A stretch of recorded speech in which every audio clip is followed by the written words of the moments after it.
What's going on, guys? Welcome back to another episode of Industrialized. This episode is going to be part 2 of the ore processing using Mekanism. And I probably added a note to the previous episode, but I believe I figured out the issue I was having with the auto crafting. And it appears that the AE auto crafter does not like any sort of damage values or stuff like that on the items that you're using. So when I was using this and I was shift clicking it on my inventory, it was, I don't know, maybe it was doing something weird to the items or something like that. And it was causing it to misread what it was. So what I did was I took all my Mekanism recipes from here and I redid them manually. So I basically put recipes in here temporarily and then kind of just trace them into this manually, so I would get the stuff out of my inventory here. I would put them down here in my actual inventory and I would manually place them in here. And what that would do is when I crafted or made the pattern using the manually input recipe, it worked fine. So yeah. Alright, so now that I got all the a lot of the recipes figured out in the auto crafter, I was successfully able to craft all the things that we're going to need to quadruple our ore. I think I have everything, and it's pretty much in the order of where they have to be placed in the chain. So basically we'll start with this, I think. Well, we have to start with this, but I think, well, I don't know. This does have to go first, but I don't know if, let me look at my thing. Brine goes into this, and then it feeds out chlorine, which goes into this, along with hydrogen that comes out of this one. Yeah, it could be a little messy. But let's go see if we can get this done. Down, okay. Wait, was that the right one? No, this is the tank floor. Go down one more.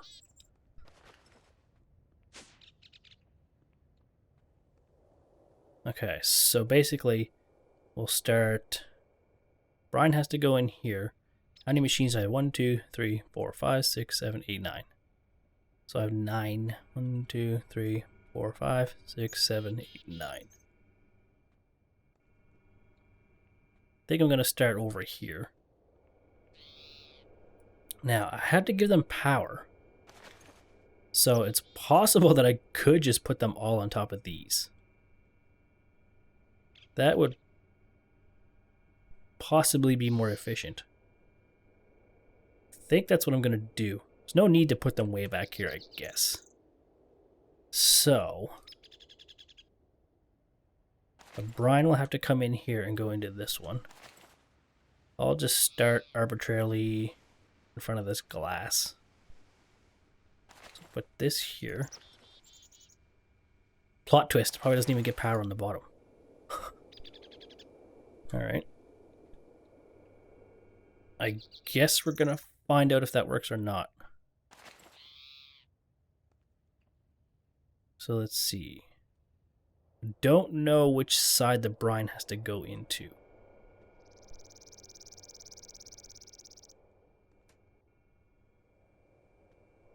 I think it has to go in the back, actually. Well, there's only one way to find out.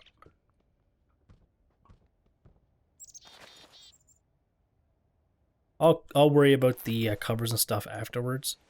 Right now, I'm not going to really worry about them too much. It's going to kind of get it working, and then we'll worry about the covers and stuff later. So did that connect? I think it did. So let's see if the brine goes in.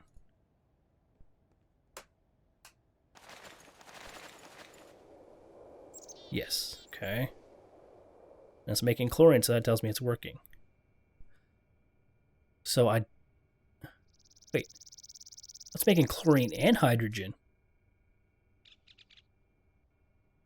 Okay, so that means I don't even need this other electrolytic separator. Which, okay, it's down there. I thought it disappeared. All right, so basically,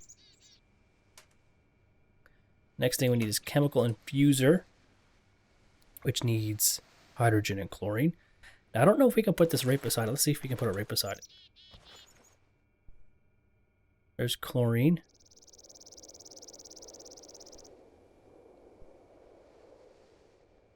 So it's taking the chlorine in. But now I think I have to go... Let's see. They're usually sided. So this is probably the chlorine side, and this is the hydrogen side. So I basically have to take this out of here. And then I might be able to go over the top, but let's go around the back. Didn't really want to do that. Oh, there we go. And then like this, maybe?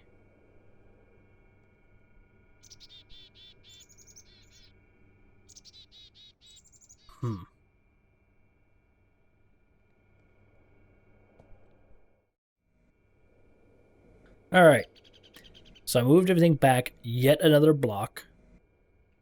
And this is basically what we're working with here. It's way less compact than I thought it was going to be. All because I don't think this stuff will flow through. Actually, let me try it. I'm just going to disconnect this. I don't think this stuff will go through the regular fluid ducts. No.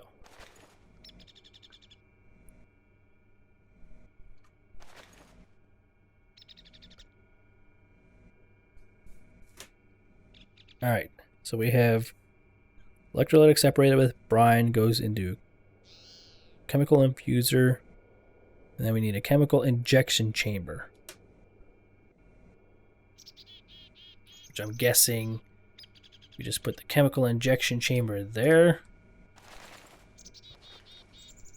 right? Hydrogen chloride, and then we bring over some power. Okay. And then, I'm sorry, I'm reading some notes. Purification chamber.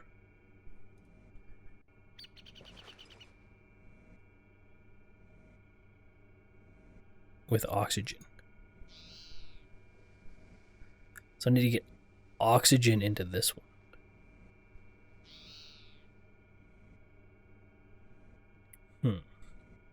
Interesting.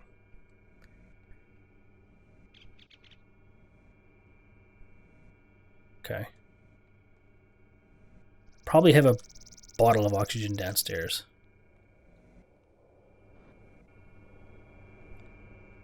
Because in theory, I could tap into this. Gas tank has oxygen.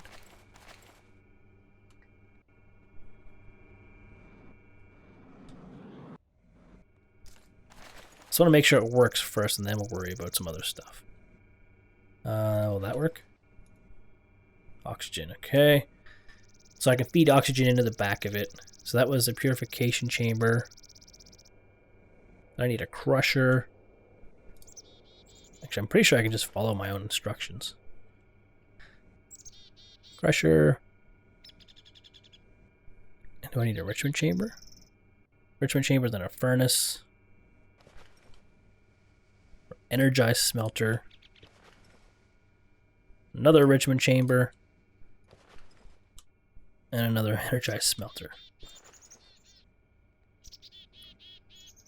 So I think that should work. Now I just have to do this stuff. I don't even know how this works.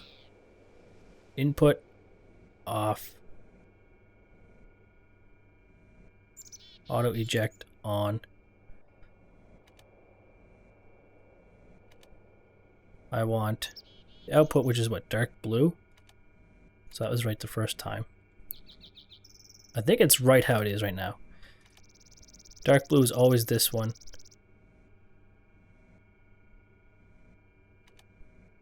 Auto eject on. I think as long as I put auto eject on for all of them, should be fine.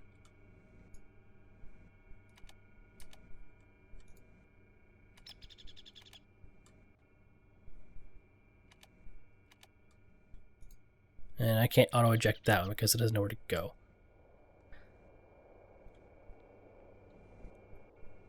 I think that's all we need. I don't even know what these are.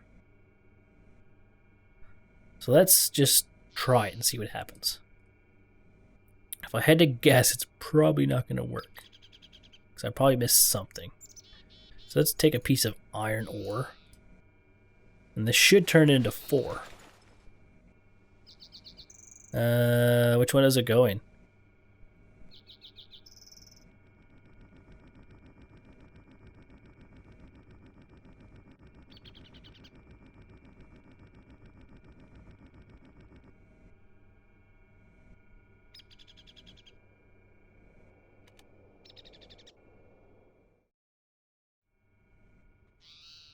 Alright guys, I finally figured it out.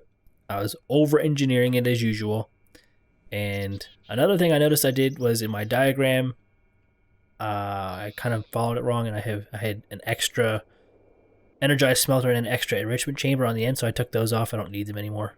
So basically how it works, let's just pick this machine. In the configuration, you don't even have to worry about this stuff. I think it's because as long as it's connected to another mechanism machine, it's smart enough to figure out where to put everything.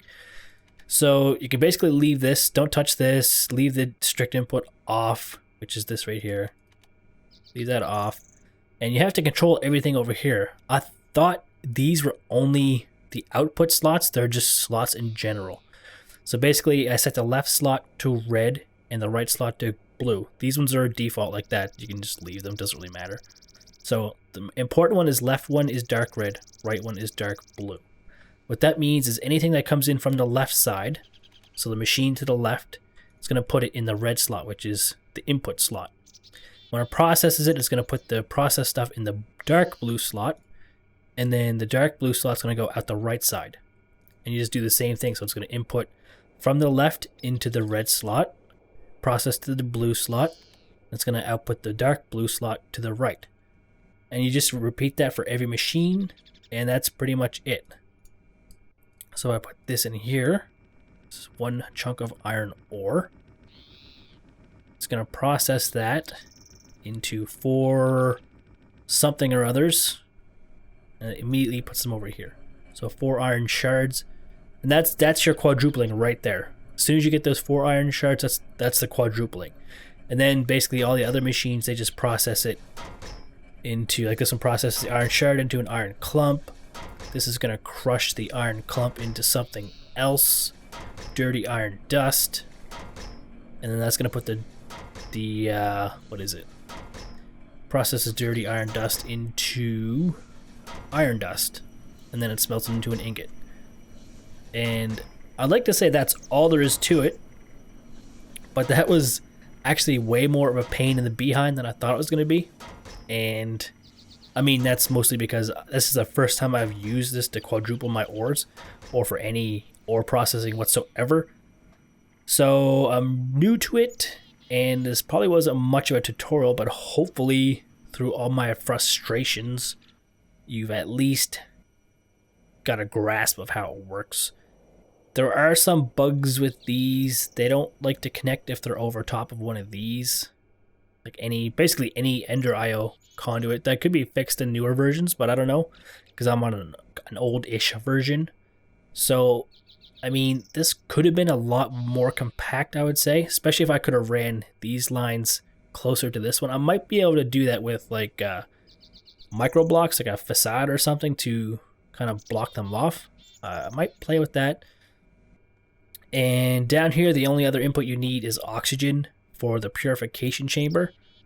And I mean, that's not really using too much. You pretty much put like, I don't want to put a whole stack because that's not gonna it's not gonna fit by the time it gets down here. So I don't know how much oxygen this uses. That's how much it's used so far. It was full before, and this only holds 200. Kind of see it going down here. But I mean, providing oxygen is trivial. All you need is, like I have downstairs, I have a hiccup coming. Basically just one of these, electrolytic separator. You feed water into it, you get hydrogen on the left, oxygen on the right. I'm using this right here to fill my tanks for my jetpack. So probably what I'll end up doing is I'll just run a line off this, and I'll just run it up to there, and just feed it into the bottom. That should be actually really trivial. But I want to kind of hide it maybe inside of here. I don't know, I'm getting kind of less worried about hiding everything than I used to be. I just kind of want to make things work. But yeah, so now the only thing left to do is to put your speed upgrades in here, because right now it's slower than the second coming of Christ. So you definitely want to speed those up at least a little bit. And another thing that I'm going to have to do is I'm probably going to take these from the bottom and put them, I'll have to put them back on the back. I couldn't do it right now because I wanted to put this tank there, and these tanks only output from the red side. I mean, I guess I probably could have put the tank on the front, but I'm going to put the power cable back onto the back of the machines, and then I can run the, should be able to run the liquid through that same bundle into this with the oxygen, and then I'll have the bottom freed up, and I can put like an import bus, so I can import the output of this into my AE network. That way I don't have to babysit this.